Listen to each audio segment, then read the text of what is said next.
On a des parents, des collégiens et des lycéens, visiblement, de ce que j'ai compris. Et on a aussi une super conférencière, Christine Santagne, pardon, je le Pas de dis bien. souci. Oui, oui, c'est bon, c'est parfait. Et alors, quand j'ai découvert que vous étiez coach en orientation, bah, j'ai adoré parce que je suis un peu de la profession aussi. Voilà. D'accord. Donc, super, on a vraiment un très très beau menu. Donc, merci à tous d'être présents ce soir. On vous propose une conférence sur le thème, le thème qui est marqué, hein. Donc, si vous vous êtes trompé, c'est le moment d'aller allumer la télé, mais a priori, c'est pas le cas. Il n'y a pas que les notes, valoriser son parcours scolaire. Merci beaucoup, Christine, de votre intervention. Du coup, on est ravis de vous avoir avec nous. Cette Merci. conférence, pour ceux qui ont suivi d'autres conférences, vous savez peut-être, elle fait partie d'un cycle qui est appelé Passeport Orientation. Et tout ça, ça a pour objectif de vous accompagner parents et puis aussi d'accompagner les enfants dans leur choix d'orientation.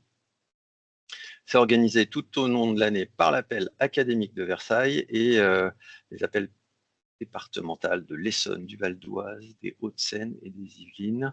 Et tout ça, c'est le fruit évidemment d'une grande collaboration. C'est grâce aux différents échelons de l'appel qu'on arrive à vous proposer ces cycles de conférences. Donc, je vous souhaite tout de suite une très bonne soirée à tous et puis bonne conférence. À très bientôt. Merci beaucoup Gaëtan. Donc oui, bonsoir à tous. Nous sommes effectivement tous très heureux de vous retrouver pour cette nouvelle conférence de notre passeport orientation. Et ce soir, effectivement, on va vous rappeler un petit peu que votre enfant, il ne se limite pas qu'à ses notes, qu'il a des talents, il a des compétences, il est engagé dans des assos, il fait du sport, il fait du dessin, enfin, il est créatif, que sais-je encore. Et donc, nous allons vous aider à voir comment on peut développer et mettre en avant toutes ces compétences pour valoriser son parcours scolaire. Et alors, pour cela, j'ai la grande joie d'accueillir Christine, Bonsoir. coach en orientation, voilà, qui nous a déjà fait l'honneur d'animer plusieurs de nos conférences. Et donc, merci encore d'avoir répondu présente pour ce soir. Juste avant de te laisser la parole, je fais un petit rappel. Donc, maintenant, vous connaissez un peu le process, hein. On est nombreux. Du coup, c'est un webinaire. Vous êtes sans caméra et sans micro. Par contre, il y a le chat qui est là à votre disposition. Et je remercie Delphine du 91, mon homologue du 91, d'être Bonsoir. présente ce soir pour pouvoir répondre à vos questions avec moi sur le chat. Donc, n'hésitez pas à poser toutes vos questions. Soit on pourra répondre directement sur le chat, soit on les fera toutes remonter à Christine. Enfin, toutes, on essaiera en tout cas le plus possible. Comme on est nombreux, vous vous doutez bien qu'on ne peut pas faire des réponses très individuelles. Donc, si vous avez des cas très personnels, n'hésitez pas à revenir vers nous à la suite de cette conférence. On vous donnera toutes les coordonnées dans le chat pour qu'on puisse vous aider au mieux après. Voilà. Donc oui, j'ai déjà vu la question dans le chat. Cette conférence est enregistrée. Il y aura un replay qui vous sera envoyé par vos présidents d'appel. Donc tout va bien. Je vous souhaite maintenant une très bonne conférence et je laisse la parole à Christine. Eh ben, bonsoir à tous. Donc, Christine Santagne, donc je suis coach en orientation, mais pas que, parce que je suis aussi, je gère un cabinet de courtage en assurance sur essentiellement la mobilité internationale des jeunes et des moins jeunes. Et donc, ce soir, le but était de vous accompagner, parents et puis vous, les jeunes également, pour vous montrer et démontrer que les notes, oui, mais il n'y a pas que ça dans la vie, y compris durant la période scolaire. On va, je dirais, aborder un certain nombre de thématiques justement pour vous accompagner sur ce beau chemin de la connaissance de soi, puisque c'est la base de tout. Et je vais aborder différents thèmes dans le savoir-être et le savoir-faire avec les soft skills ou compétences douces, pour parler en notre langue française. Comment rendre visibles vos compétences. Un point aussi important sur lequel j'ai toujours à cœur de parler, c'est l'apprentissage des langues étrangères, mais pas que, hein, il y a aussi le français qui en fait partie, bien entendu. Et puis les différentes activités que jeunes, vous pouvez bien entendu faire, mais je dirais que les parents peuvent aussi, bien entendu, se sentir concernés. Puisque si je fais un parallèle, les notes, il y a effectivement à l'école et puis après, les notes, on peut en avoir dans nos vies professionnelles à certains moments de nos parcours et que c'est important de comprendre que une note est abstraite alors que nous, humains, nous sommes, je dirais bien, des êtres vivants et concrets et qu'on a plein de compétences et de capacités. Alors, pour commencer, effectivement, je vais faire un focus sur nos amis, les compétences douces, et je vais les mettre en versus ce qu'on appelle les hard skills. Donc, ce sont des compétences techniques qui, elles, par contre, vont être mesurables, qui peuvent être spécifiques à un métier.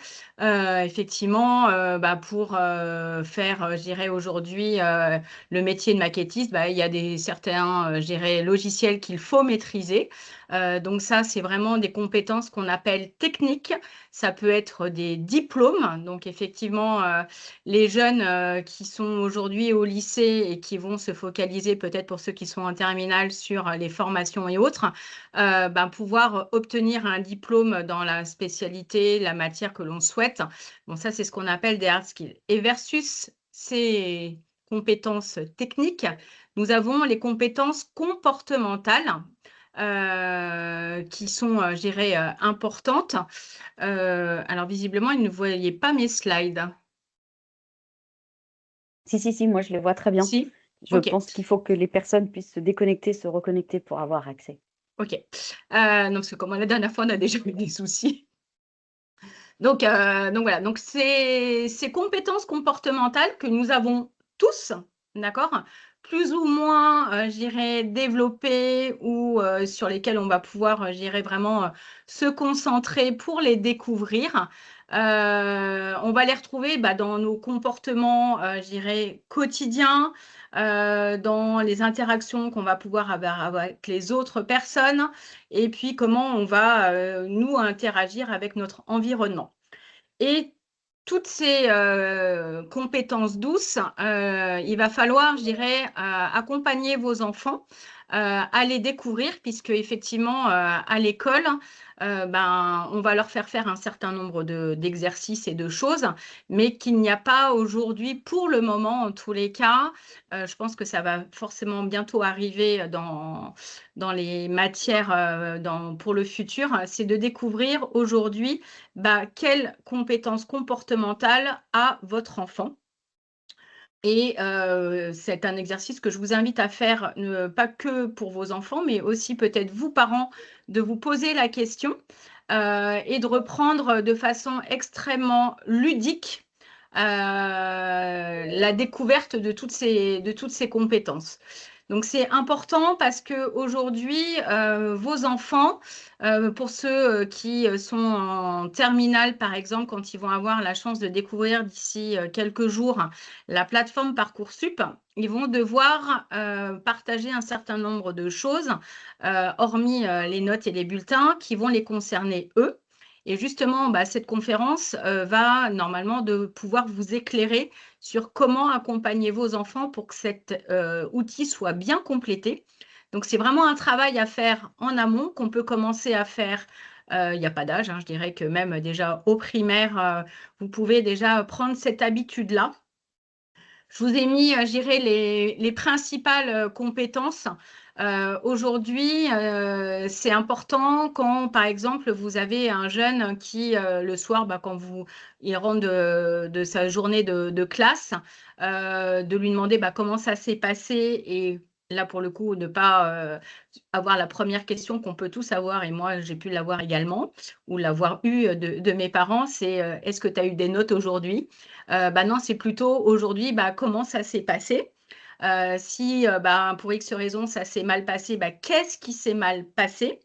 D'essayer de voir un petit peu comment on peut résoudre éventuellement la problématique.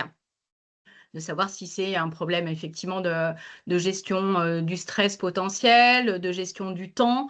Quand vous avez un jeune qui vous dit bah, « j'ai pas réussi à finir les exercices ou ma composition, etc. », c'est peut-être lui expliquer ou lui redonner une méthodologie ou de voir comment il s'y prend.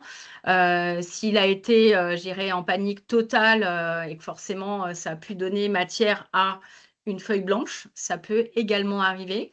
Et là, forcément, la note va être, je dirais, catastrophique.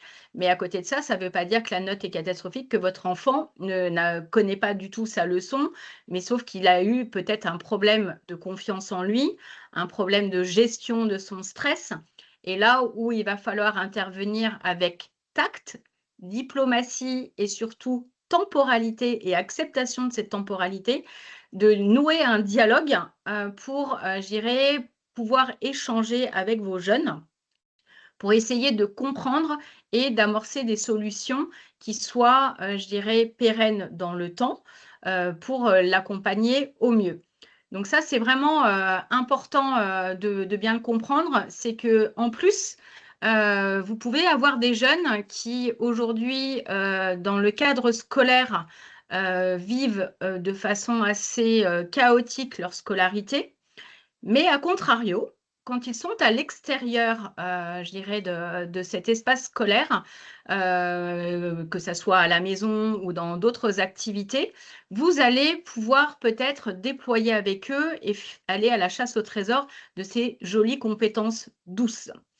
Donc ça, effectivement, quand vous faites des activités avec vos enfants, ayez, je dirais, un œil attentif pour le valoriser, lui faire comprendre, tiens, tu vois, l'autre jour, tu me disais, par exemple, qu'à l'école, tu n'avais pas réussi à gérer ton temps.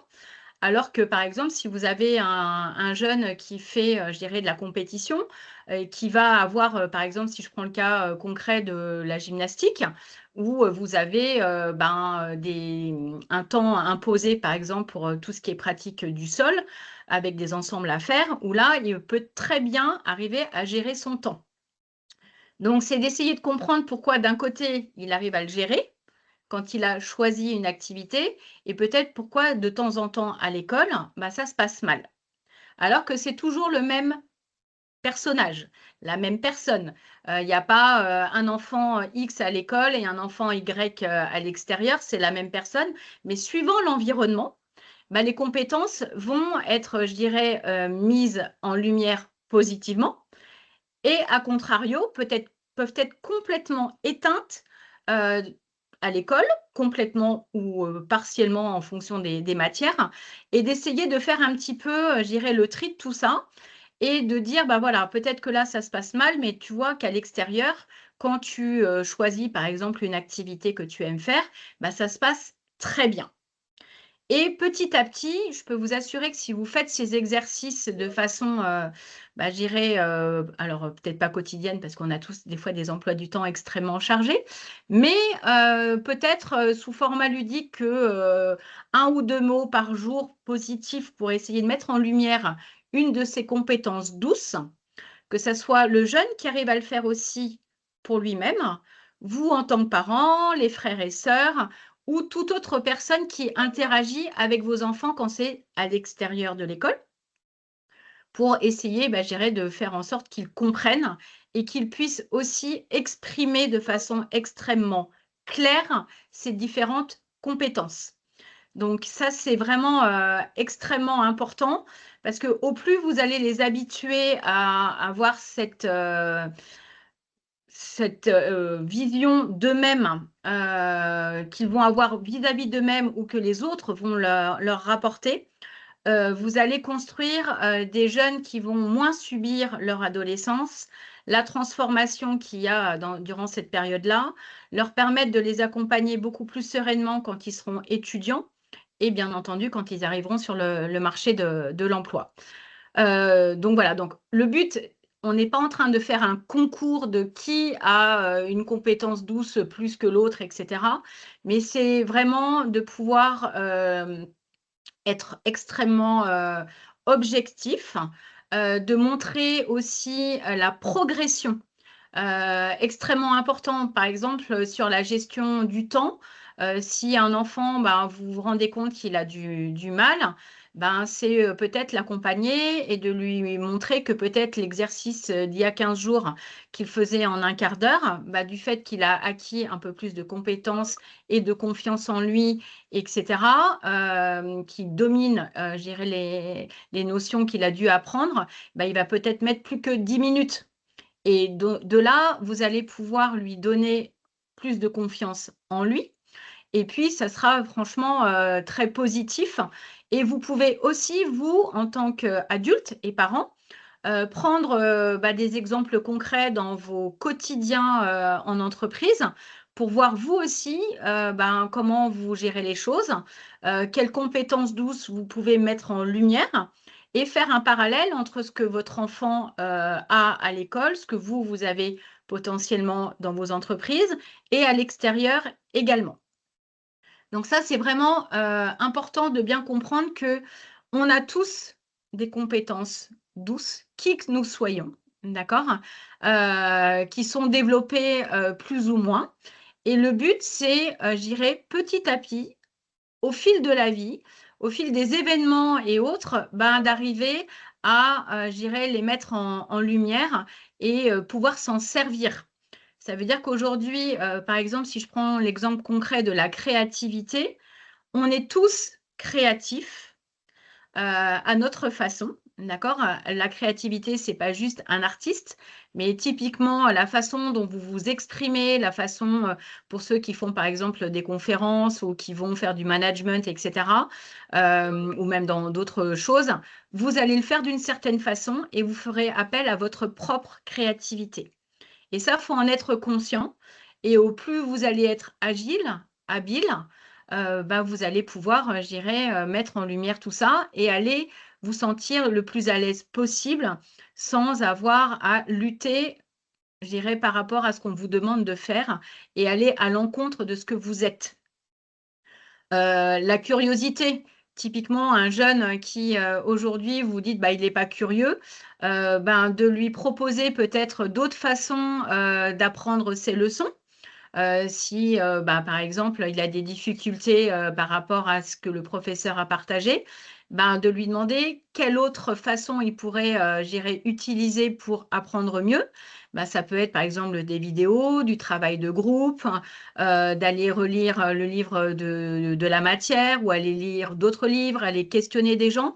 Et tout ça, petit à petit, ne serait-ce que sur la curiosité, vous allez voir que vous allez pouvoir l'emmener sur aujourd'hui la connaissance de lui-même, de savoir comment il fonctionne, comment il peut apprendre.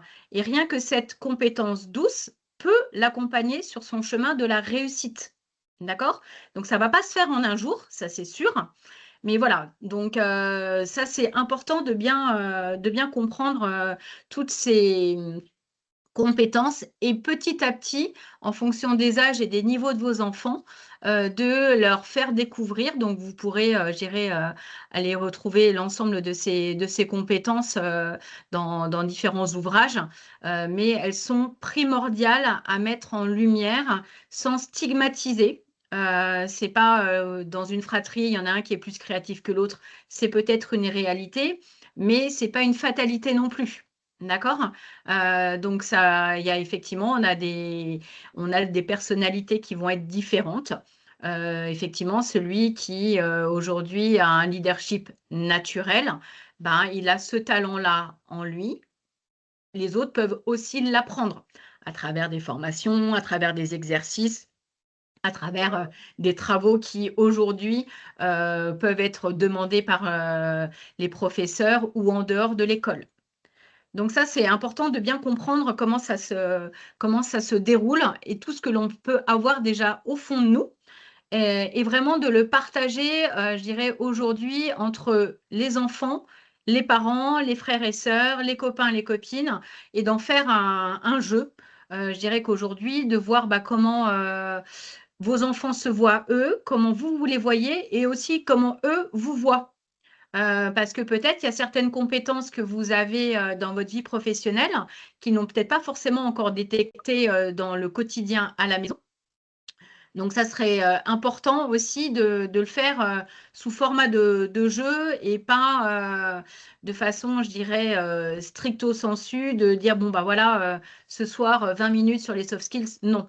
Mais par contre, une petite phrase de temps en temps, un mot positif, une question pour justement arriver à tricoter, je dirais, quelque chose qui soit vraiment en adéquation totale avec le jeune et pour qu'il puisse, je dirais, grandir petit à petit.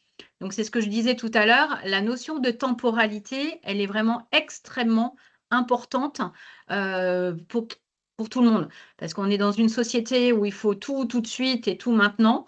Sauf qu'aujourd'hui, l'évolution que l'on a tous, bah, elle se fait à notre rythme. Et que bah, y a des moments, c'est plus compliqué que d'autres. Mais ça aussi, il faut savoir l'accepter. Et au plus on va l'accepter et au plus on va laisser le temps et la compréhension à chacun et à chacune. Et je peux vous assurer qu'au fur et à mesure, ça va se passer de façon extrêmement fluide et sympathique surtout. Donc ça, c'était le premier volet que je voulais déjà vous partager.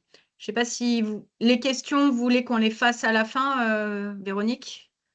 Comme tu veux, là, j'en ai déjà une 1re si tu veux commencer à y Oui, bah, peut-être on répondre. peut peut-être prendre une première question sur cette partie-là.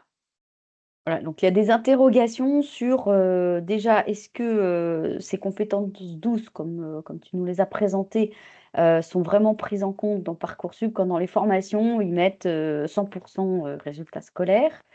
Et d'autre part, est-ce qu'il faut mettre, ces soft skills dans les lettres de motivation sur Parcoursup? Alors, aujourd'hui, les formations, donc tout ce qui est normalement dans Parcoursup, les formations les lisent. D'accord? C'est pas juste de la décoration. C'est non seulement ça va être lu, donc en fonction effectivement des formations, il y en a qui sont que sur dossier. Donc autant vous dire que, au mieux c'est rempli, au plus ils vont comprendre à qui, ils ont en définitive affaire en tant que jeunes, je dirais de terminale, au plus ça va les aider parce qu'il faut comprendre qu'une formation, il y a les notes, mais il y a aussi la personnalité et ce qui va transpirer de tout ce qui est partagé sur Parcoursup. C'est qu'aujourd'hui, vous pouvez avoir un jeune qui a les notes, mais si la personnalité ou les compétences requises ne collent pas avec la personnalité du jeune, bah, ils sont quand même extrêmement attentifs parce que le but n'est pas de mettre les jeunes en défaut, même si la compétence technique est là. Si la personnalité ne va pas avec ce que l'établissement recherche comme personnalité, bah, votre enfant risque de ne pas être, je dirais, reçu. Donc, c'est pour ça qu'aujourd'hui, quand vous allez faire des journées portes ouvertes, il va falloir aller dialoguer avec les personnes pour voir un petit peu quelle typologie de profil de jeunes l'établissement souhaite recruter. Parce que votre enfant, il vient chercher du savoir et certaines choses, mais l'établissement fait pareil. Et c'est aussi utilisé moi qui fais passer des oraux dans des établissements, que ce soit ingénieur, commerce ou autre, quand on fait passer des oraux, on a accès, nous, en tant que jury, au dossier Parcoursup de vos jeunes. Donc typiquement, si on a on détecte, bah, par exemple, une activité ou un trait de personnalité qui sort un petit peu de l'ordinaire, bah, je peux vous assurer qu'on va, passer un petit peu de temps dans nos questions ou dans la découverte de vos enfants durant l'entretien en toute bienveillance, puisqu'on a vraiment des directives. Alors c'est vrai que ça paraît surprenant, mais pour moi, c'est tellement buesque de se dire que des gens ne pourraient ne pas être sympas pendant un jury, mais bon, ça existe toujours. Mais voilà, c'est important quand on va partager des choses sur Parcoursup, c'est que ça soit la réalité. Le but n'est pas de faire, je dirais, un catalogue de ces notions-là, mais ce n'est pas les notions qu'il va falloir mettre dans Parcoursup, mais c'est de pouvoir les imager, d'accord? Avec aujourd'hui les activités qu'on verra un petit peu plus tard pour imager et que la formation, quand elle va lire le dossier Parcoursup, se dise, ah bah tiens, un jeune qui, par exemple, a été délégué de classe, on sait déjà qu'il y a du leadership, de l'empathie et un certain nombre de soft skills qui font partie je dirais du fait que ce jeune a été délégué de classe, par exemple. Tout le monde n'est pas fait pour être délégué, D'accord? On le voit bien dans les classes, hein, donc c'est important de bien comprendre qu'il faut mettre des choses, mais des choses réelles et surtout pas un, si passez-moi l'expression, un catalogue La Redoute. D'accord? Ce n'est pas le but du tout. Donc si votre jeune, il a 3-4 compétences douces vraiment qui le caractérisent, bah, c'est celles-ci qu'il va falloir imager et mettre dans tous les éléments qui seront demandés dans Parcoursup ou dans une lettre de motivation pour les jeunes qui sont en troisième ou en seconde, pour la recherche d'un stage, ou quand ils vont faire également des oraux de présentation ou de motivation. Bah voilà, ça c'est aussi quand ils vont postuler à un stage, bah, s'ils sont capables de pouvoir se définir avec quelques compétences qui les caractérisent, bah, ça fera la différence peut-être par rapport à d'autres jeunes qui se présentent pour le même stage. D'accord? Donc, au plus vous allez effectivement les sensibiliser sur ces sujets-là, de façon, je dirais, agréable et conviviale, au plus ça deviendra des automatismes dans leur présentation eux-mêmes. Ça va devenir spontané, en fait. Est-ce que j'ai répondu à la question de la personne? Oui, tout à fait. Merci Oui. beaucoup. Alors, on va passer au deuxième point, comment rendre visibles les compétences? Moi, je vous invite aujourd'hui déjà de prendre, je dirais, avec vos enfants, tout ce qu'ils font à l'école, que ça soit aujourd'hui des travaux de groupe, des travaux individuels, des exposés, que ça soit en art, par exemple, des dessins, enfin, tout ce qu'ils ont pu faire à l'école de regrouper tout ça aujourd'hui dans un, on va dire l'équivalent d'un portfolio hein, pour ceux qui veulent aller par exemple dans les métiers, dans les formations artistiques.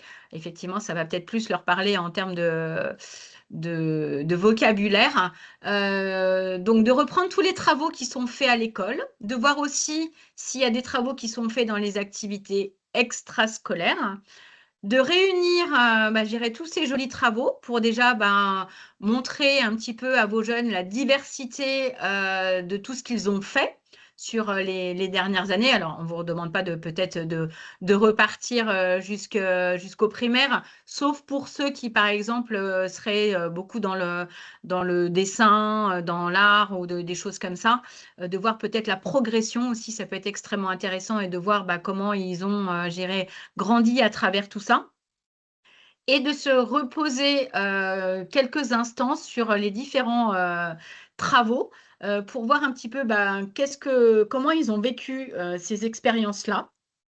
Si par exemple, entre un jeune qui est en seconde et qui est aujourd'hui, qui est en seconde il y a 2 ans et qui est actuellement en terminale, par exemple, est-ce que les exposés ou les travaux de groupe, ben, il les vit de la même façon entre il y a 2 ans et aujourd'hui?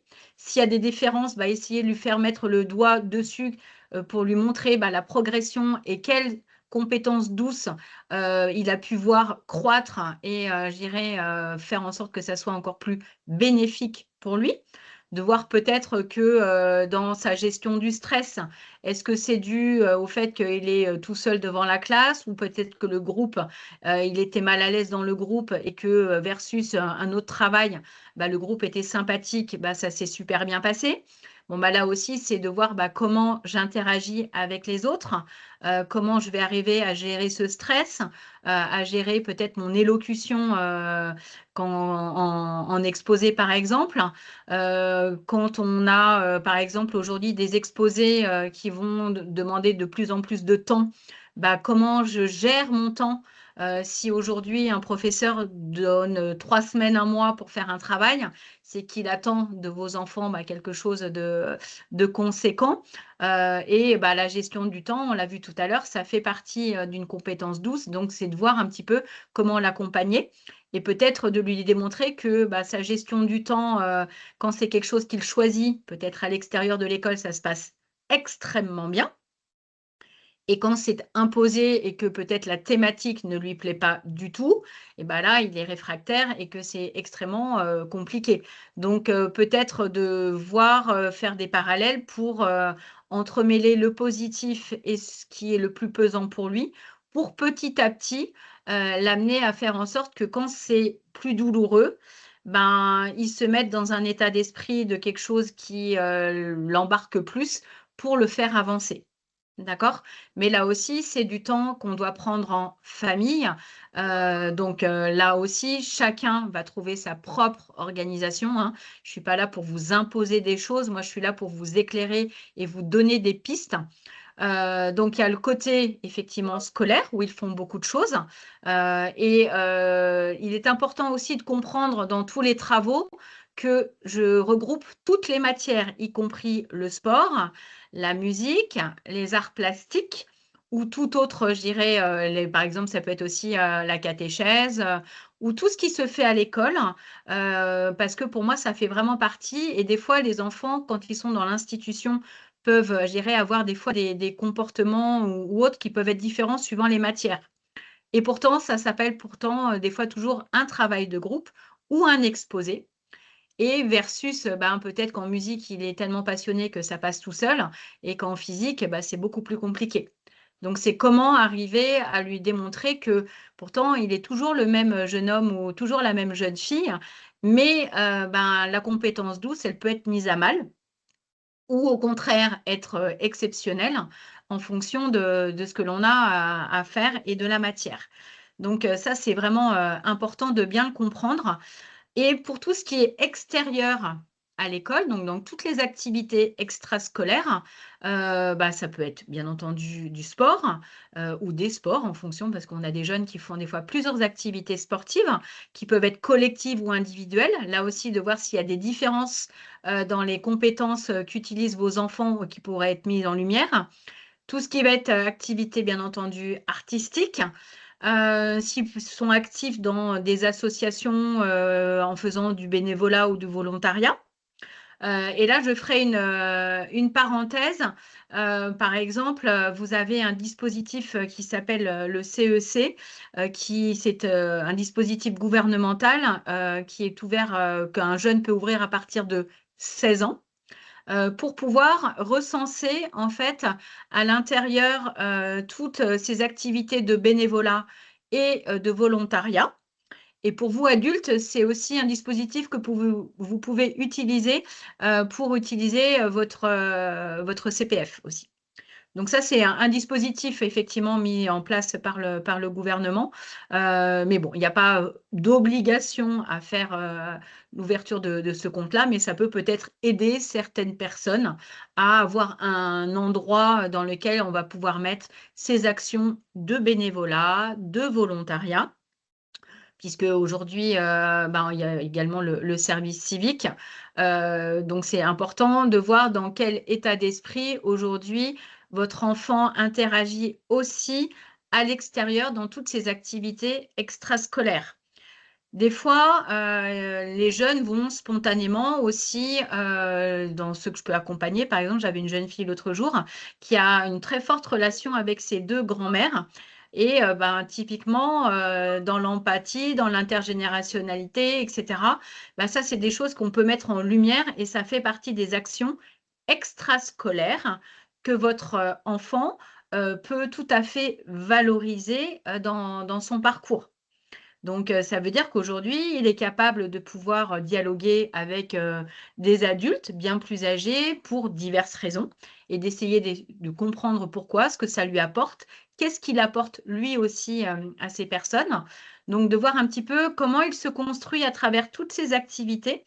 Et là aussi, si vous arrivez à le faire de façon plus ou moins régulière, et ça peut être aussi en famille de se dire, on se prend peut-être un temps toutes les semaines ou tous les 15 jours. Enfin bon, après, à votre rythme, surtout, pour pouvoir faire le pont entre ce qui se passe à l'école, ce qui se passe à l'extérieur, pour pouvoir à chaque fois relier l'activité à une compétence ou des compétences, parce que des fois, on peut avoir des activités qui vont mettre aujourd'hui en lumière plusieurs compétences. Et peut-être que moi, faites-le par écrit ou en dessin, enfin comme vous voulez, peu importe. Et gardez toujours bien tout ce que vous faites pour voir l'évolution et de montrer à votre enfant sa progression. Et vous aussi. Parce que il y a des moments, on peut dire, bah tiens, pour toi, c'est facile, tu prends facilement la parole. Si je prends mon cas de figure personnel, vous m'auriez connu dans mes années collège, j'étais plutôt du genre à dire je veux pas être interrogée parce que je détestais ça.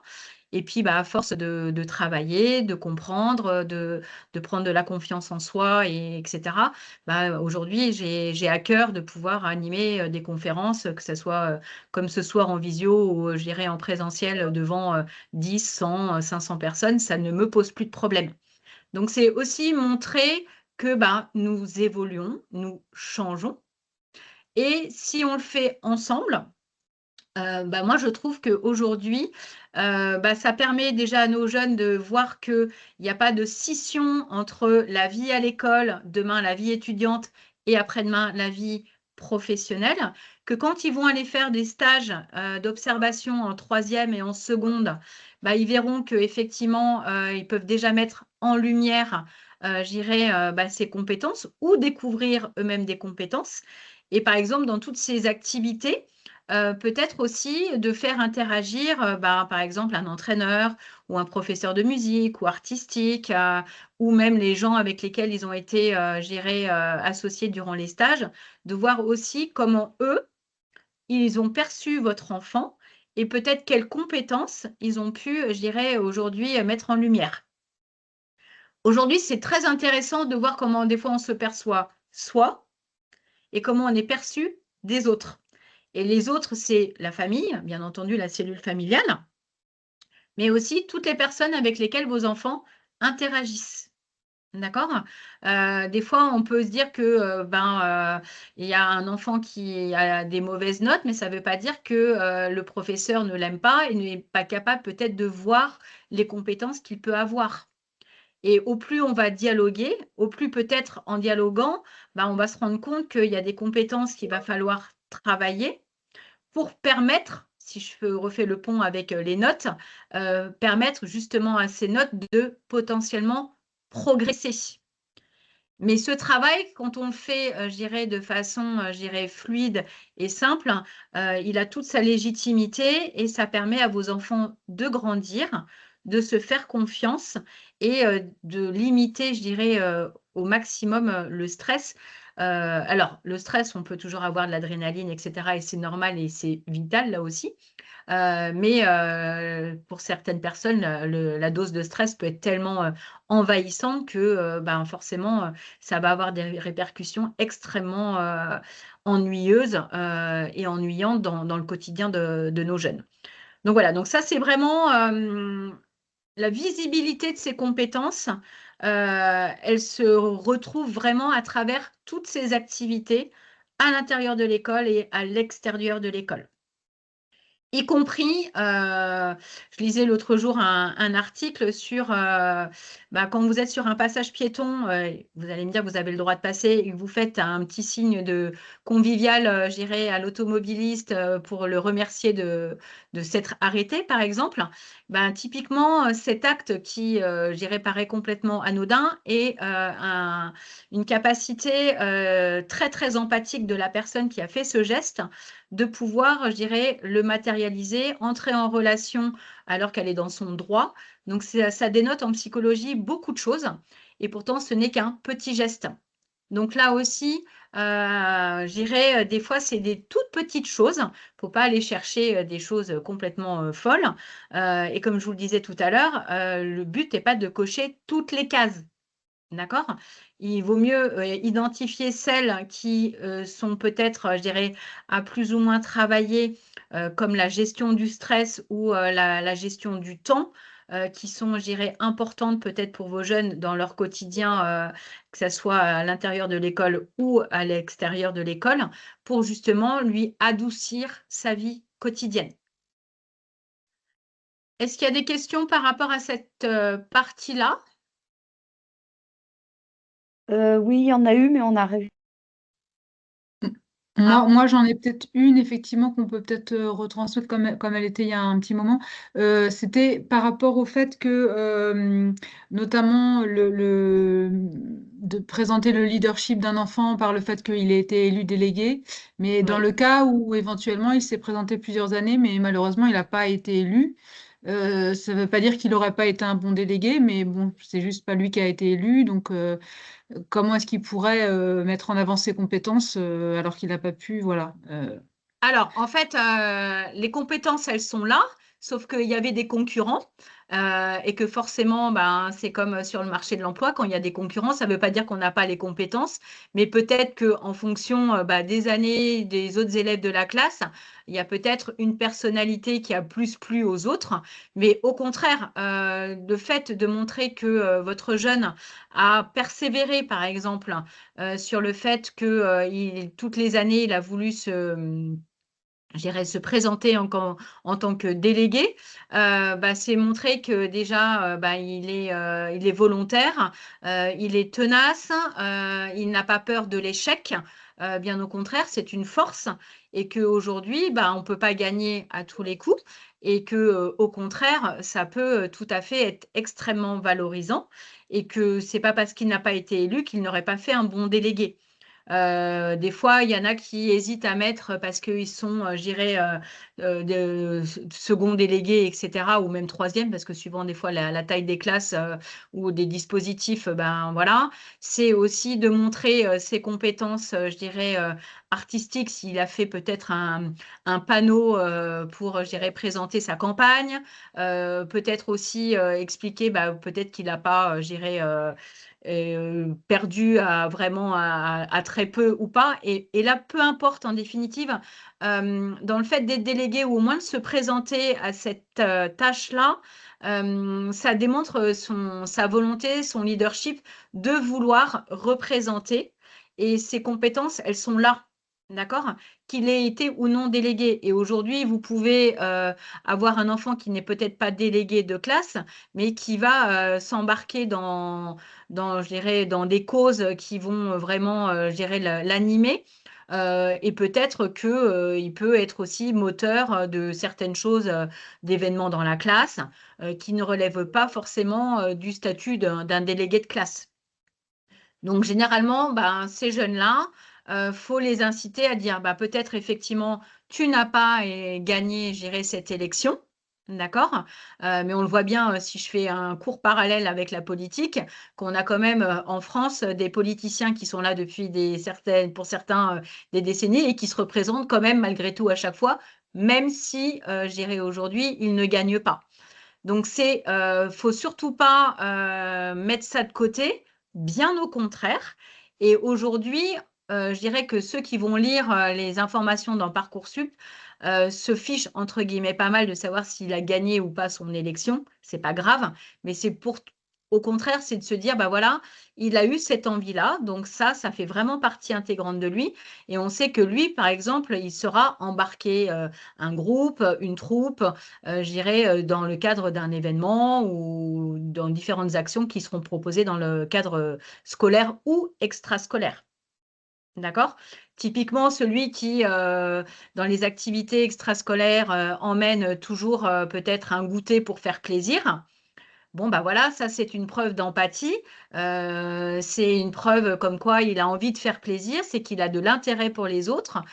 C'est être en interaction, être sensible de faire peut-être des gâteaux que tout le monde aime et ce genre de choses. C'est des choses des fois extrêmement simples, mais qui sont vraiment, je dirais, caractérisant vraiment votre enfant. D'accord? Et il y aura pas, donc effectivement celui qui, veut aller dans une école de management où le management est vraiment très présent et cetera, bah, forcément, il y a des compétences aujourd'hui, 12 qui sont, requises pour tel ou tel poste ou telle formation. Donc si vous avez un enfant, qui est extrêmement, stressé, qui peut pas prendre la parole, qui veut pas interagir avec les autres, bah, typiquement, va falloir, même s'il a envie d'aller dans le management, ça va être compliqué. Ou alors, si c'est vraiment son rêve, et ça, il y a pas de souci, c'est de l'emmener petit à petit sur la découverte de ses compétences pour qu'il les acquiert au fil de l'eau, avec des activités qui vont lui correspondre, là pour le coup. Alors, on a une autre question sur la différence entre compétences sociales et soft skills. Est-ce que c'est la même chose? Ah bah, la compétence sociale, c'est Compétences l'interaction. psychosociales, oui. Enfin, oui. Bah, on reste, alors psychosocial, on est vraiment dans la psychologie, mais les compétences sociales, c'est l'interaction avec les autres. Donc aujourd'hui, celui qui est empathique, qui a de l'écoute active, qui a toutes ces typologies de compétences, bah forcément, il va être dans le social. Si vous avez quelqu'un qui n'écoute jamais personne, qui regarde jamais personne, bah, il n'y a pas de compétences sociales. Donc, s'il veut aller gérer dans des univers de psychologie et autres, celui qui n'écoute jamais rien, qui pour X raisons, hein, c'est pas du tout un grief, mais qui n'est pas géré attentif et écoute vraiment et pas entendre. Et c'est là où je fais bien la distinction entre entendre une consigne et écouter la consigne. C'est pas du tout la même chose.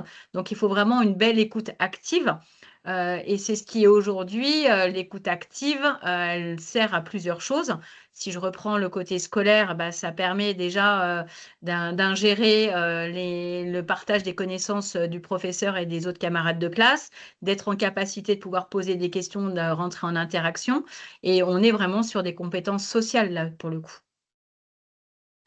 Donc après, le psychosocial, donc psycho, on rentre quand même là dans des terminologies beaucoup plus pointues et qui sont plus métiers que des compétences que l'on peut avoir spontanément. Après, effectivement, en psychologie, on va utiliser un certain nombre de compétences qu'il faut avoir pour aller dans ces univers d'études.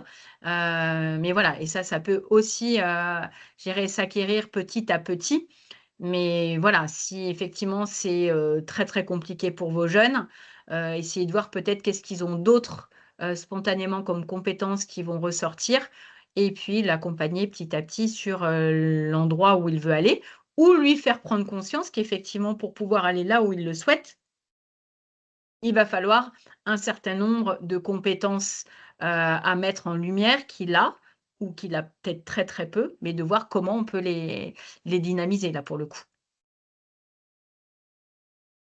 Donc ça fait partie aussi de l'orientation d'une certaine façon et surtout de la connaissance, de soi et d'accepter que l'on grandit et je dirais, on change aussi, on s'améliore, on peut avoir des hauts, des bas, on n'est pas linéaire, hein, d'accord?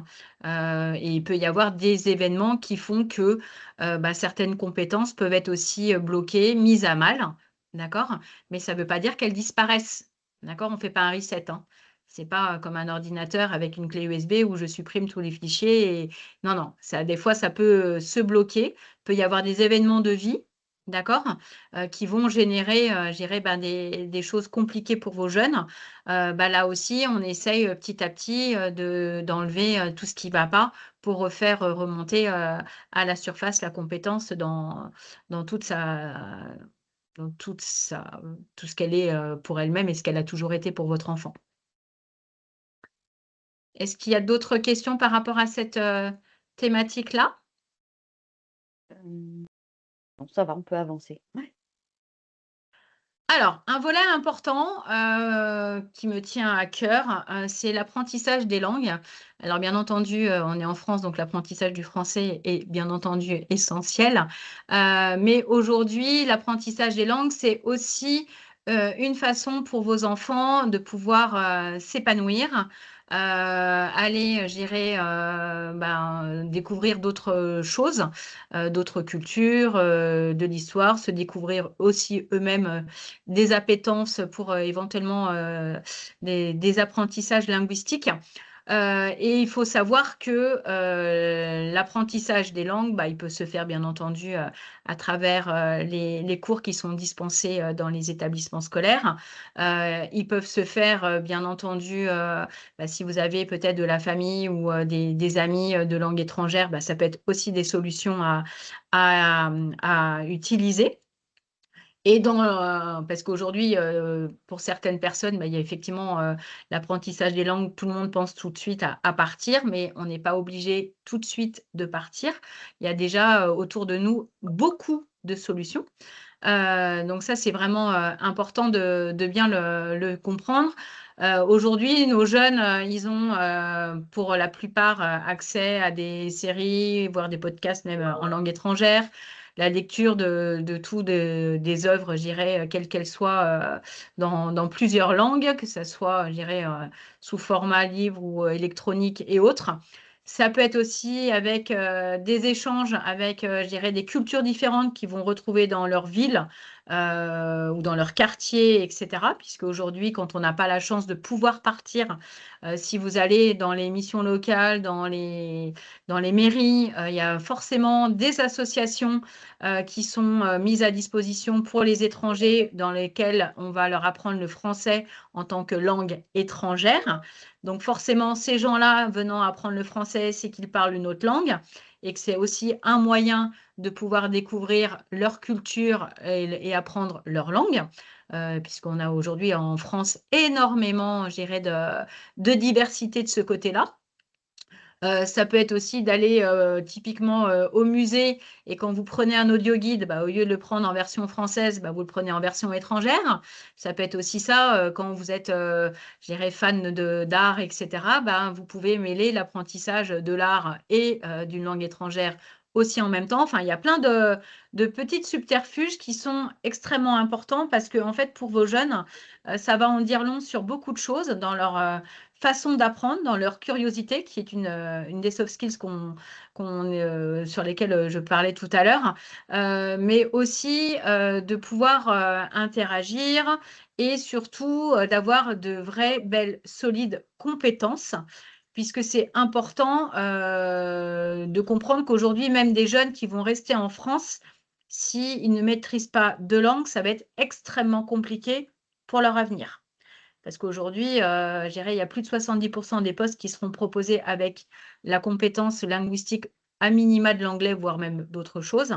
Et donc, au plus vous allez leur donner le goût, je dirais, de cet apprentissage, de cette interculturalité, et par exemple, pour des jeunes qui veulent, je dirais, travailler dans l'univers des sciences politiques, des relations internationales, du management, de la médecine. Enfin, je veux dire, aujourd'hui, il y a pas toutes les façons, formation post-bac qui n'exige pas à minima une langue.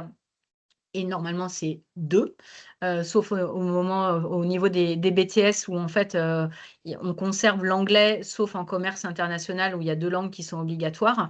Mais pour tous les autres, vraiment, faites en sorte que vos jeunes soient, je dirais, positifs à l'égard de l'apprentissage des langues. Je sais que ce n'est pas toujours évident, que des fois, on a quand même quelques difficultés dans les cours qui sont dispensés, mais il y a plein d'autres moyens pour pouvoir accompagner vos enfants et même vous en tant qu'adulte. Ça peut être aussi un beau challenge familial.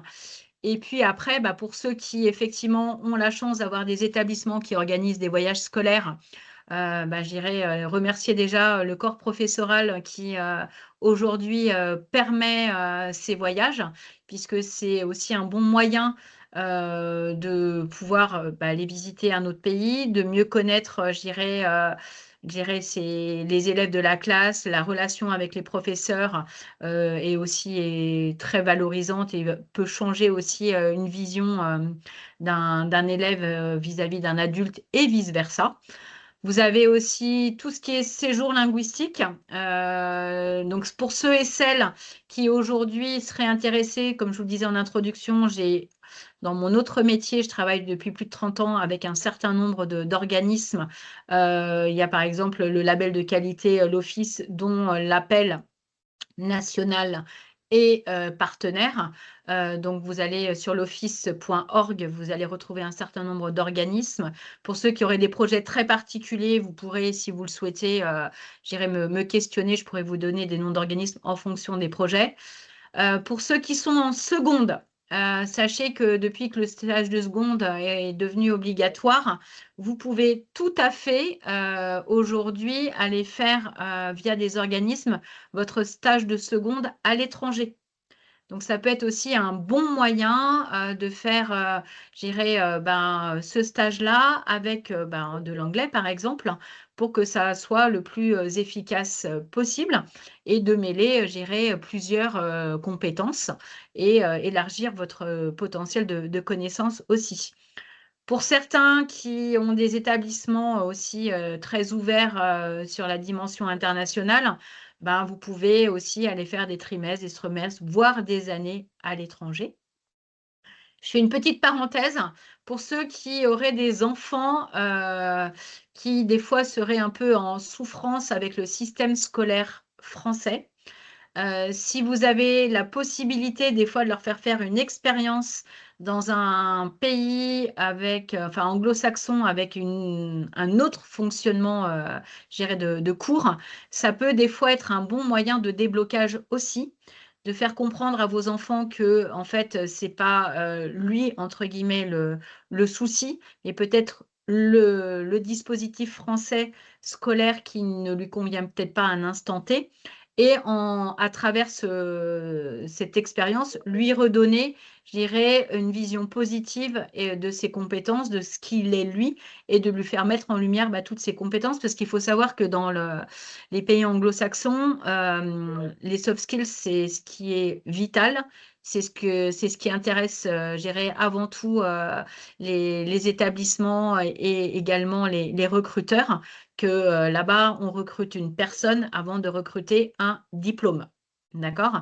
Donc, des fois, ça peut être aussi important de le comprendre. Je ne décris pas du tout le système français, mais des fois, quand on a des enfants où on ne sait plus comment faire et quoi faire, des fois, l'expérience dans un pays anglo-saxon ou du nord de l'Europe peut être des bons déblocages. D'accord? Donc ça peut être aussi extrêmement intéressant. Pour ceux qui voudraient, je dirais, avoir 2 baccalauréats, vous avez aussi un dispositif qui s'appelle Duo-Diploma. Vous avez des établissements qui effectivement le proposent en étant accompagnés par des organismes qui sont spécialisés dans ce domaine-là. Donc avec ou sans l'obligation de partir à l'étranger. Donc ça, effectivement, ça peut être intéressant. Et puis, bien entendu, pour ceux qui ont la chance de pouvoir voyager en famille, jouer le jeu, effectivement, que quand vous partez à l'étranger, parents et enfants, d'éviter de parler peut-être en français, mais essayer de se challenger à parler peut-être anglais ou autre chose, en fonction de ce qui peut faire sens et plaisir. Puisqu'il faut comprendre qu'une langue étrangère ne s'apprend en aucun cas dans la douleur, comme a priori normalement tout apprentissage, dans la mesure du possible. C'est vraiment extrêmement important de le comprendre, que l'apprentissage des langues, c'est beaucoup d'audio. Donc, tous les jeunes ont ou des casques ou des AirPods, etc. dans leurs jolies oreilles. Donc, ils utilisent aussi des fois leur temps de trajet pour écouter un certain nombre de choses, pour se cultiver, pour apprendre autrement. Et puis, par exemple, quand ils sont, je dirais, très aguerris sur un sujet, et peut-être d'écouter un podcast ou une émission ou un documentaire dans une autre langue. Il y a des séries, bien entendu, mais pas que. Il peut y avoir aussi des apprentissages qu'on peut retrouver, je dirais, avec d'autres visions. Et ça va aussi, dans les soft skills, apprendre aussi à voir comment un sujet est peut-être présenté par un journaliste français versus un journaliste suédois et peut-être un Américain. Donc là aussi, vous allez aiguiser l'esprit critique de votre enfant, donc dans les interactions, dans les visions, et ça va lui permettre aussi, quand il devra, je dirais, débattre, argumenter, ça va lui permettre d'être aussi, je dirais, beaucoup plus enrichi et de pouvoir se reposer sur un certain nombre d'apprentissages. Et l'apprentissage des langues peut être aussi un bon moteur pour un certain nombre de choses. J'ai vu passer un certain nombre de questions sur ce sujet-là. Donc, je ne sais pas si vous voulez les partager maintenant ou Oui, après. en fait, non, c'est juste qu'il y a alors, je pense qu'on peut rassurer déjà parce qu'il y a des parents qui s'inquiètent par rapport à tout ce qu'on a dit entre les soft skills, les langues, le stage, etc., en disant que ça va être assez stressant pour les jeunes, mais c'est juste leur rappeler qu'en fait, les stages, ils peuvent en avoir par leurs écoles et les soft skills, c'est leur personnalité. Enfin, je te laisse leur répondre. Il faut pas Oui, tout à justement fait. s'inquiéter, Alors, quoi. le but, c'était de vous partager un certain nombre de choses, mais pas du tout de vous faire peur. C'est qu'aujourd'hui, il y a déjà beaucoup de choses que vos enfants ont en eux spontanément, comme nous tous, des dons, des talents, de leur personnalité déjà en tant que telle. C'est juste d'arriver à mettre ça en lumière. Les stages, bien entendu, effectivement, et en troisième et en seconde, c'est des stages qui sont imposés. Mais aujourd'hui, vous avez dans les établissements des personnes qui sont là pour vous accompagner. Là aussi, dans vos réseaux professionnels ou dans vos amis, essayez de ratisser très large et surtout dans la compétence gestion du temps, faire en sorte que vos enfants s'y prennent tôt. D'accord? Effectivement, quand vous savez quand sont les dates, d'essayer de lui dire que va falloir s'organiser et ça fait partie d'une compétence, de se dire voilà, j'ai réussi à faire ça, je me suis déplacée, etc. Mais surtout, le but, c'est pas de vous stresser, bien au contraire, le but, c'était de vous expliquer que vos enfants, ce qui va intéresser aujourd'hui une formation et demain, j'irai même un recruteur, c'est sa personnalité et ce qu'il est lui. Parce qu'aujourd'hui, moi, je le vois dans mon autre activité professionnelle, où je suis dans les assurances, où on est un métier réglementé.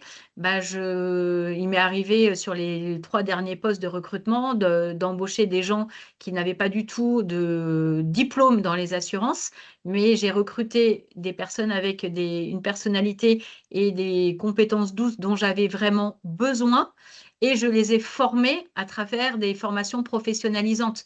Donc là aussi, ce qui est important, c'est de mettre en lumière ça. Et tout ça se fait, je dirais, au fil de l'eau, de façon extrêmement fluide. Le but, c'est pas du tout de vous mettre de la charge mentale supplémentaire, bien au contraire, mais des fois d'arriver à voir tout ce que vos enfants ont déjà en eux, parce qu'on ne prend jamais ce temps-là.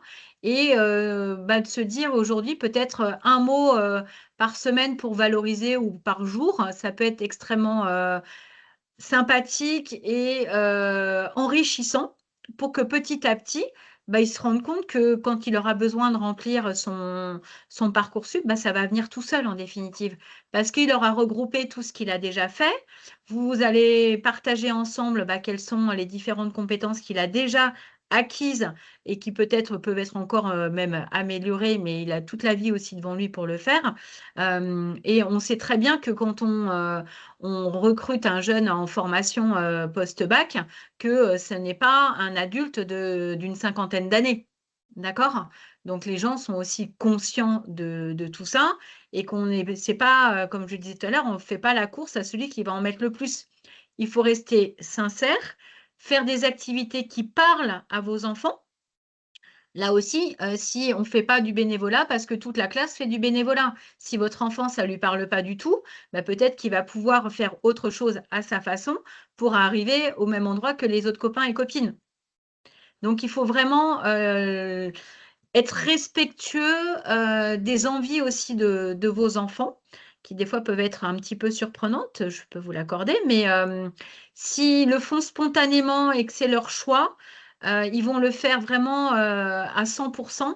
Alors que si des fois on leur impose notre vision de parents, hein, parce que ça m'arrive moi aussi, enfin, je dirais c'est humain, s'ils sont que à 50%, c'est dommage. Parce que des fois, il y a des activités à travers lesquelles ils vont vraiment se révéler. Et puis, le but, c'est qu'ils se révèlent et qu'ils puissent, je dirais, avancer à leur rythme et pas forcément au rythme que la société leur impose, là aussi. Est-ce qu'il y avait d'autres questions par rapport à cette partie-là? Non?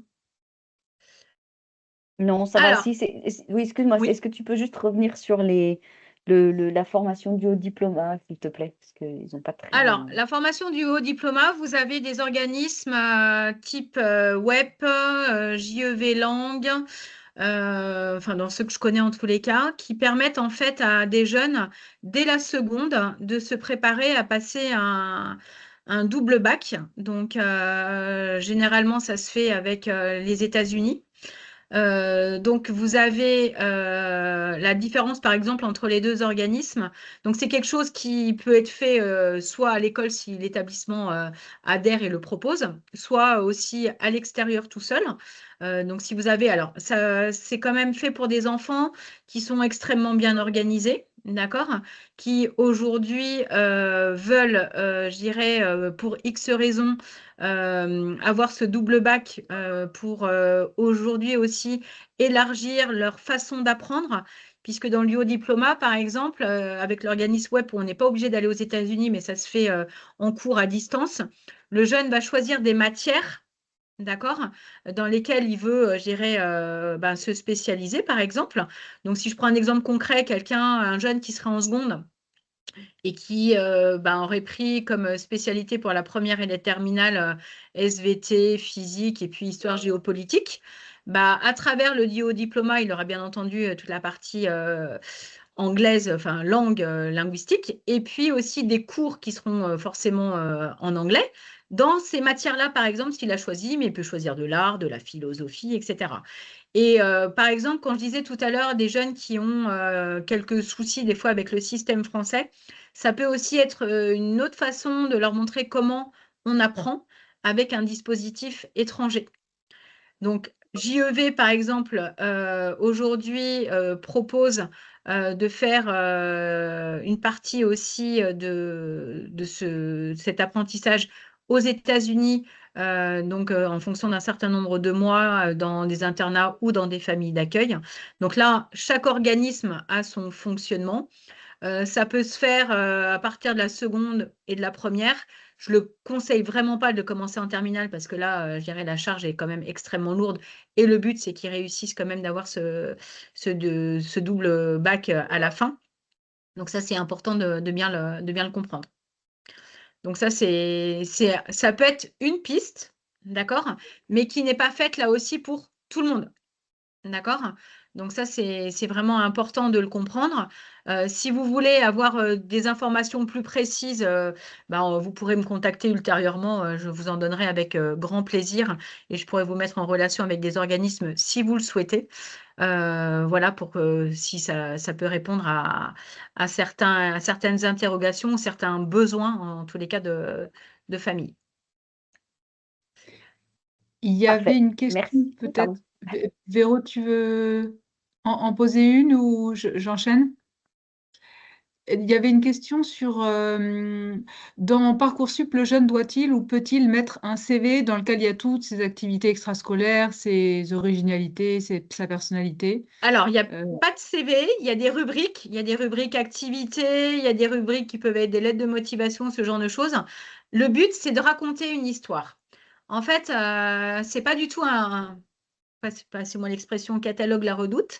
C'est qu'aujourd'hui, il doit peut-être sélectionner en fonction de la formation à laquelle il va postuler la mise en lumière de telle ou telle activité. Vous savez que sur Parcoursup, vous pouvez mettre ben, plusieurs typologies de formation, hein. Ça peut être aussi bien de l'architecture que de la médecine et que, je ne sais pas moi, du STAPS, par exemple. Alors bon, là, ça serait vraiment très, très particulier, mais bon, pour grossir un peu le trait de ça, c'est que forcément, en fonction de là où le jeune va postuler, il y a peut-être des activités et des compétences qu'il va falloir vraiment mettre en avant plus que d'autres. D'accord? Typiquement, celui qui veut partir en sciences politiques ou en relations internationales, s'il a fait du volontariat, de l'humanitaire ou du bénévolat, bah forcément, c'est des choses qu'il va falloir mettre en lumière et peut-être pas se focaliser sur, je ne sais pas moi, la compétition qu'il fait depuis l'âge de ses 6 ans en escrime. D'accord? C'est pas que c'est pas bien, mais il va falloir adapter et ajuster de façon intelligente pour montrer que votre enfant, à travers ses activités extrascolaires et sa personnalité, ben, a les bonnes, les bonnes compétences pour pouvoir se rendre dans telle ou telle formation. Alors des fois, j'ai des jeunes qui me disent, oui, mais moi, je fais rien. Vos jeunes font forcément quelque chose. D'accord? Si je prends des fois, il y en a qui sont très dans l'organisation d'une sortie avec des copains ou de choses comme ça. Bah, typiquement, rien qu'à travers ça, ça montre qu'il est fédérateur, qu'il peut être leader, qu'il peut être empathique, qu'il peut faire un certain nombre de choses. Donc, rien qu'à travers cette activité qui est quand même au demeurant extrêmement simple, ça dénote déjà beaucoup de choses et des compétences de vos enfants. D'accord? On n'est pas à la course de celui qui va faire le plus de trucs ou le mieux, j'ai gagné à chaque fois toutes mes compétitions. Très bien. Ou j'ai pas gagné, mais c'est pas grave. C'est aujourd'hui, par exemple, je fais des compétitions. Donc, ça veut dire que je suis capable de pouvoir gérer mon temps, mon stress, etc. Donc, c'est des choses qui sont importantes à mettre en lumière à partir du moment où ça relève d'un intérêt pour la formation dans laquelle le jeune va postuler ou pour un stage ou pour une activité X, Y ou Z. On ne raconte pas pour raconter des choses. Il faut que ça soit toujours pertinent. Donc, c'est pour ça qu'au plus vous allez avoir l'habitude de le faire et de le faire fréquemment et tout ça, ça va permettre à vos jeunes d'être beaucoup plus sereins quand il va falloir, compléter Parcoursup. Et pour ceux qui sont concernés par Parcoursup, si vos enfants ont déjà des vœux, qu'ils savent vraiment les formations auxquelles ils souhaitent postuler, je vous invite le jour de l'ouverture à déjà mettre ces vœux-là pour aller explorer la compétence curiosité. Là, vous allez demander à vos enfants d'être extrêmement curieux, c'est d'aller voir tout de suite ce qu'on leur demande pour telle ou telle formation pour qu'ils puissent s'organiser et ainsi respecter le calendrier qui leur est imposé par Parcoursup. Et voyez, rien qu'avec tout ce que je viens de vous dire, vous avez un nombre de compétences qui sont déjà là pour simplement. Donc, c'est juste vous dire qu'aujourd'hui, dans notre vie quotidienne, ces compétences, on les croise et on les a en nous et on ne s'en rend même pas compte, en fait. Parce que, bah voilà, c'est comme ça et qu'on on s'attarde pas, malheureusement, je dirais, sur tout ça. Et qu'au contraire, je pense que ça ferait beaucoup de bien à beaucoup de personnes, y compris nous, les adultes, de prendre ce temps-là. Donc, ben, j'irai profiter de cette période d'orientation avec vos ados pour, j'irai la mettre en place également pour vous. D'accord? Parce que c'est pas réservé qu'aux adolescents que vous avez à la maison. Est-ce qu'il y avait d'autres questions par rapport à cette partie-là? Non, non, c'est bon, on peut avancer. Merci. Bah, dans les différentes activités, je vous ai remis un certain nombre de choses. Alors, dans les activités qui sont pour moi vitales, la relation à la nature, elle est primordiale et même si on habite en ville, je pense qu'il faut que vos jeunes marchent le plus possible et à travers la marche, ils verront que ça va leur libérer leur charge mentale au quotidien. Laissez-les rêver aussi. Ça aussi, c'est extrêmement important. Bon, le sport, bien entendu, mais si vous avez, je dirais, des ados qui ne veulent pas faire de sport, bah, qu'ils marchent, ça sera déjà très bien. Toutes ces activités artistiques. Alors, les activités artistiques, voire même le sport, il n'y a pas d'obligation d'être inscrit dans un club ou dans une association. C'est des choses que vos enfants peuvent également faire de façon spontanée. Vous avez déjà des jeunes qui peuvent aller faire du sport, spontanément avec leurs camarades de classe. Les activités artistiques, ben, on a des fois des jeunes qui dessinent parce que c'est un anti-stress. Donc voilà. Donc là, typiquement, ils ont compris comment ils fonctionnaient et ils sont en capacité de pouvoir faire. Et donc là, de leur faire comprendre, bah voilà, s'ils dessinent à chaque fois qu'ils sont dans un moment de stress, bah c'est très bien, il faut les laisser faire. Mais ça ne veut pas dire qu'il faut impérativement les envoyer dans une activité artistique en extrascolaire ou les mettre dans une formation en spécialité artistique, etc. D'accord? De bien analyser avec eux ce qu'ils veulent faire et de les laisser choisir. J'ai aussi des fois le cas de figure de parents qui ont du mal à comprendre comment un enfant peut changer d'activité tous les ans. Vous avez des jeunes qui ont fait le tour d'une activité au bout d'une année. Et puis, bah, c'est comme ça. Mais c'est pas grave. Là aussi, par contre, ce qui est important, c'est de comprendre avec eux qu'est-ce qu'ils ont appris, qu'est-ce qui leur a plu, pas plu, etc. Et d'en fait toujours gérer un dialogue et surtout de leur demander aujourd'hui qu'est-ce qui leur a plu et pourquoi. Que ça soit tant sur les éventuels ressentis, les émotions. Vous avez peut-être aussi des enfants qui sont hypersensibles, ça veut dire qu'ils sont dans les émotions, je dirais, plus. Bah voilà, aujourd'hui, c'est important aussi de pouvoir le verbaliser. D'accord? Et surtout quand on a, je dirais, des jeunes qui sont très branchés artistiques, généralement, la sensibilité et l'hypersensibilité peuvent être quand même présentes et c'est aussi important qu'ils le comprennent et que vous le compreniez aussi. On a aujourd'hui aussi des choses importantes dans tout ce qui est stage, donc ceux qui sont imposés bien entendu troisième seconde, mais vous avez quand même aussi beaucoup d'établissements qui permettent d'avoir des conventions de stage pendant les vacances si vos enfants veulent aller explorer d'autres métiers ou faire d'autres choses. Il y a ce qui est effectivement imposé par, je dirais, l'éducation nationale dans le parcours scolaire, mais s'il a une opportunité d'aller découvrir, par exemple, s'il veut faire de la pâtisserie, d'aller faire 15 jours chez un pâtissier pour être bien sûr que c'est bien cette formation qu'il veut faire, bah, demander à l'établissement, surtout, d'avoir une convention et de pouvoir aller faire ce stage pour pas qu'il choisisse sans savoir de quoi il parle. D'accord? Donc, ça peut être un stage, ça peut être des journées d'immersion aussi. Vous avez, pour ceux qui sont sur Parcoursup ou même ceux qui commencent déjà dès la première, vous avez des établissements qui permettent des journées d'immersion. D'accord? Il y a les journées portes ouvertes, mais les journées d'immersion, ça veut dire que votre jeune va passer une journée dans la classe d'étudiants, d'accord, de la formation.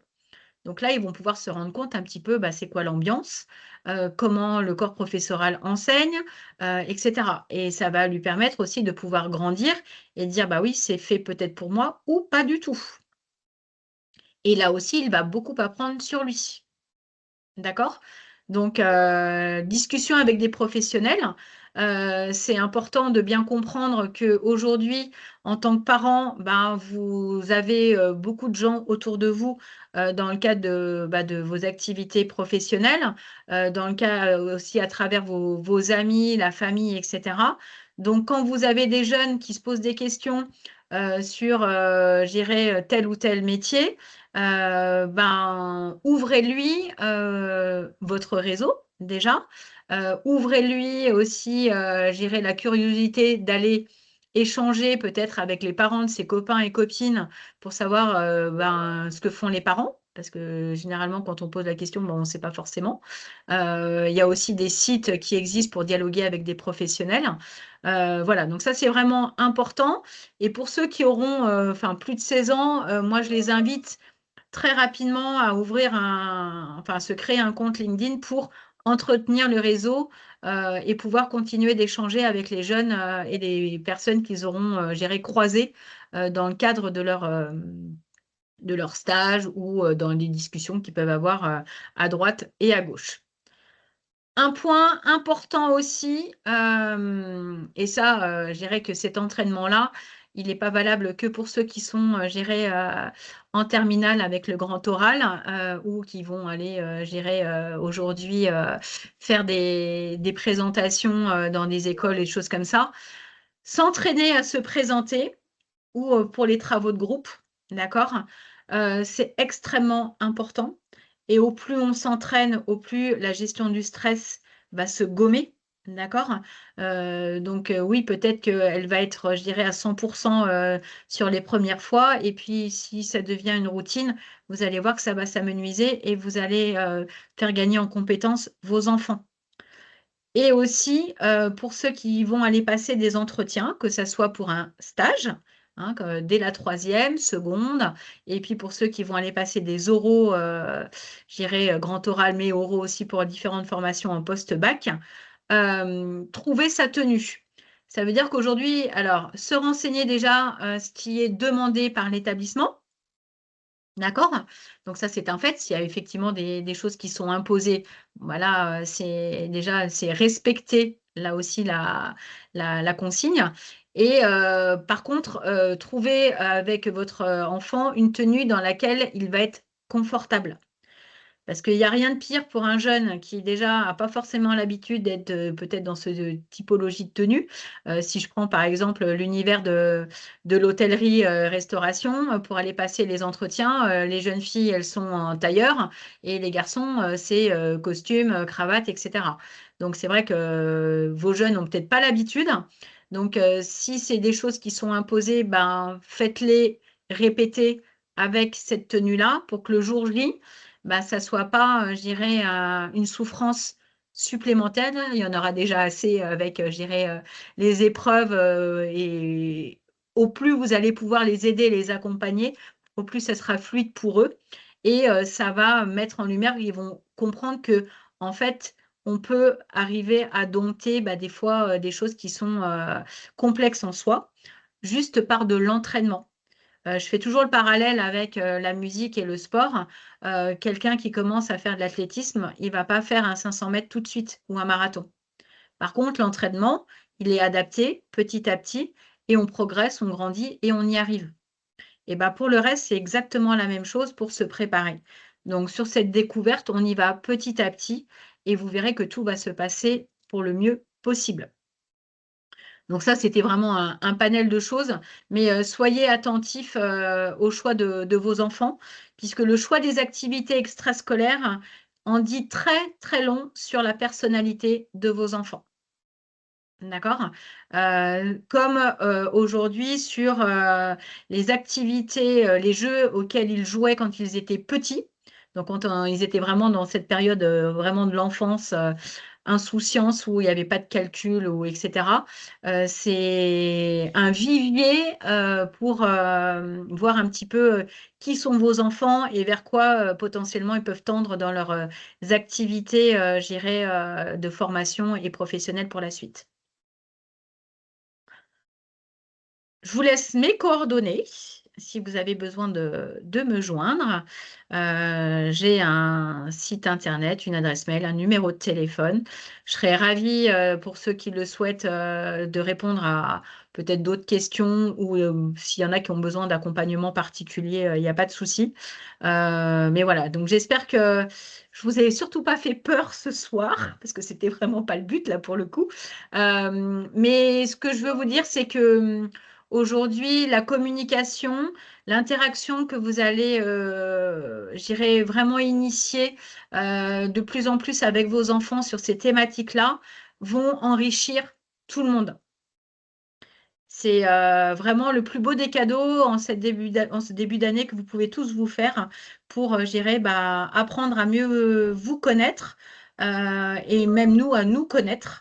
Et ça peut peut-être être, autrement dit, je dirais aussi extrêmement bénéfique pour vous en tant qu'adulte, peut-être qui avez envie potentiellement peut-être aussi de changer de job ou bah, vous challenger aussi, etc. Donc, c'est pas réservé qu'à nos jeunes, c'est vraiment pour tout le monde, là pour le coup. Est-ce qu'il y avait éventuellement d'autres questions peut-être? Alors, moi, ouais, peut-être une dernière question, enfin, on verra s'il y en a d'autres, mais de savoir un petit peu comment éventuellement les professeurs, les enseignants pourraient aider les enfants aussi à découvrir ou à développer leurs soft skills, voilà, aussi dans le cadre scolaire. Est-ce il y a une possibilité pour que ce soit quelque chose aussi qui soit ou au moins abordé ou développé dans le cadre scolaire? Alors aujourd'hui, à ma connaissance, il n'y a rien. Après, c'est vraiment à la discrétion de chaque professeur. Mais ce que peuvent faire vos enfants avec les professeurs avec lesquels ils ont, je dirais, un bon contact, et ça peut même être des professeurs qu'ils ont eus dans les années antérieures, hein, c'est important peut-être d'aller leur poser la question de bah, comment ils voient votre enfant.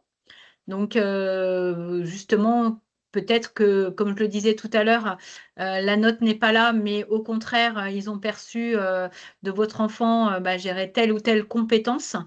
Et là où ça peut être, si c'est des fois ça arrive, que si votre enfant a eu par exemple un professeur au collège et qu'il le retrouve au lycée, de prendre le temps d'aller discuter avec le professeur et de voir comment votre jeune a évolué. S'il peut, j'irai prendre quelques minutes. Après, il y a peut-être des professeurs principaux qui, sur le temps de vie de classe, initient peut-être ce type d'action, d'interaction et autres. Mais je dirais qu'aujourd'hui, pour le moment, alors j'ai cru comprendre qu'a priori, il y aura peut-être des changements sur les prochaines années. Ils vont finir par le mettre en place. Ça serait formidable parce que ça aiderait tout le monde, aussi bien les jeunes, les professeurs et l'interaction pour que il y ait un relais aussi bien à l'école et aussi avec vous à l'extérieur de l'école pour faire cette continuité et faire le pont, puisqu'aujourd'hui, il y a vraiment cette notion de partage et d'entraide à l'intérieur de l'école et à l'extérieur de l'école. Et pour ceux qui, des fois, restent à l'étude, ou qui mangent à la cantine ou dans les selfs, peut-être aussi poser la question aux personnes qui vont croiser durant un temps d'études, parce que des fois, ça peut être, je dirais, des personnes extérieures au corps professoral. Là aussi, de se dire, tiens, s'il y a un dialogue ou, je dirais, quelque chose qui s'installe entre eux, d'oser demander. Voilà, moi j'ai besoin, on se voit peut-être tous les jours juste dans le cadre, je dirais, du repas du midi. J'ai besoin de mieux me connaître, vous me voyez comment? Et ça peut être là aussi, puisqu'on peut rester dans ce cadre scolaire, mais avec d'autres personnes, où le jeune sera peut-être plus à l'aise de poser cette question à cette personne qu'à un professeur. Parce que je sais que des fois, avec les professeurs, il y a toujours ce côté un peu peur ou hiérarchie ou autre qui n'est pas facile des fois à gommer. Donc voilà, donc toute interaction avec toute personne peut être source justement de connaissance de soi et de révélation de compétences.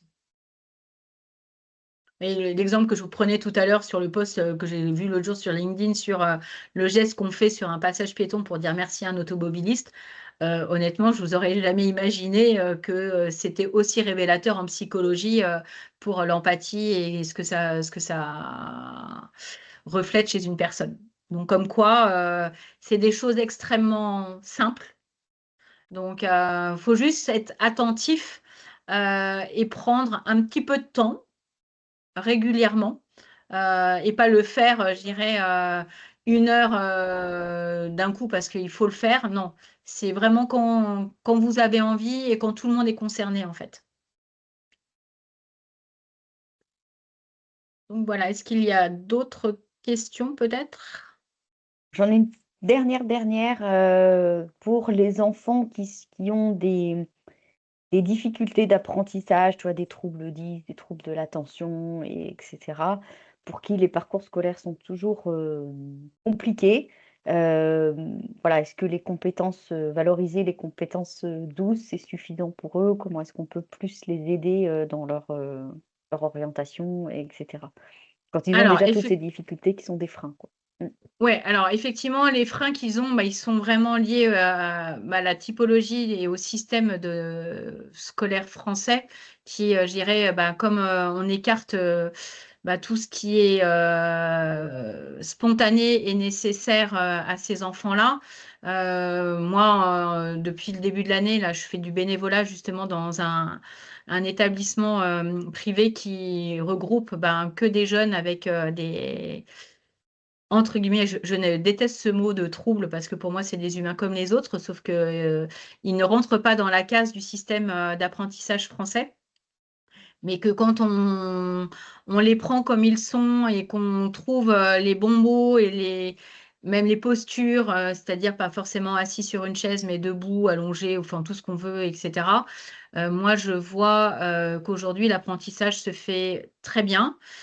Qu'aujourd'hui, effectivement, ces enfants-là ont besoin d'une attention particulière, verbale, comportementale, pour les mettre en valeur autrement que justement là, par des notes ou par plein d'autres choses. Donc effectivement, tout ce travail-là est important. nécessaires. Après, il y a si vous avez besoin des fois d'aide en dehors de l'école, de coordonnées de gens, moi j'ai 2-3 contacts qui peuvent peut-être aussi aider, qui font, je dirais, de l'accompagnement aussi bien pour le jeune et pour les parents pour qu'ils puissent, je dirais, arriver à se comprendre et à avancer ensemble pour que le jeune puisse, je dirais, trouver sa voie sur le chemin qui est pour lui. Et des fois, je dirais qu'un autre système scolaire peut être un petit peu débloquant pour justement ces jeunes-là, d'accord? Qui généralement sont pour la plupart avec des très gros profils artistiques, donc très dans les émotions, très dans toutes ces compétences qu'on ne valorise pas, je dirais réellement dans les bulletins scolaires, quoi. Donc, c'est vrai qu'aujourd'hui, pour ces enfants-là, travailler beaucoup sur ces compétences, ça va les aider à mieux se comprendre et à accepter, entre guillemets, les différences qu'ils n'ont pas, parce que pour moi, on est tous uniques. Donc, je dirais qu'aujourd'hui, il n'y a pas de trouble. Enfin, il y en a, mais aujourd'hui, c'est important de les valoriser avec ce dont ils ont besoin pour harmoniser le tout. Mais c'est sûr qu'aujourd'hui, dans une classe classique, c'est tout sauf évident. Et c'est évident pour personne, en définitive. Parce que tout le monde essaye de faire au mieux. Mais il y a des fois, il y a des impératifs et que quand il y a des règles à respecter, donc il faut essayer des fois de trouver d'autres alternatives pour que ça se passe bien. Parfait. Merci beaucoup, Christine. Du coup, on va conclure cette soirée. Merci à tous. Merci vraiment, Christine, de nous avoir éclairés, de nous avoir donné toutes ces pistes où Avec plaisir. effectivement, voilà, c'est essentiel pour nos jeunes de savoir se présenter, mettre en avant toutes ces compétences. Et pour reprendre un peu ce que tu disais, effectivement, c'est pas la peine de les inscrire à 1001 activités. Ils ont des talents en eux. Il faut juste les aider à les développer et à savoir les mettre en avant pour pouvoir mieux se présenter, se valoriser au-delà des notes. Voilà, n'hésitez pas à vous rapprocher de Christine qui vous a laissé ses coordonnées, des conseillers d'orientation de vos établissements, les statuts info à venir quand il y en a. Discutez beaucoup avec votre enfant, voilà, pour valoriser chacune de ses expériences, en faire un atout. Je vous avais mis nos coordonnées dans le chat, donc vous pouvez aussi nous contacter par les départements, n'hésitez pas. Et puis, on vous donne rendez-vous pour une prochaine conférence qui aura lieu le 29 janvier, donc ça arrive vite, sur Restons zen avec l'orientation de nos enfants, justement. Voilà, c'est tout un programme où effectivement, entre les choix à faire, les échéances, les comparaisons, etc., c'est pas toujours facile de garder le cap et sa sérénité. On vous donnera des trucs et astuces pour justement faire redescendre un peu la pression et vivre ça le plus sereinement possible. Vous allez recevoir toutes ces invitations par vos présidents d'appel si ce n'est pas déjà fait. Encore un immense merci, Christine, Delphine, pour votre présence et Merci votre beaucoup. boulot ce Merci. soir. Je vous souhaite une très bonne soirée. À bientôt. Merci. Merci. Au revoir.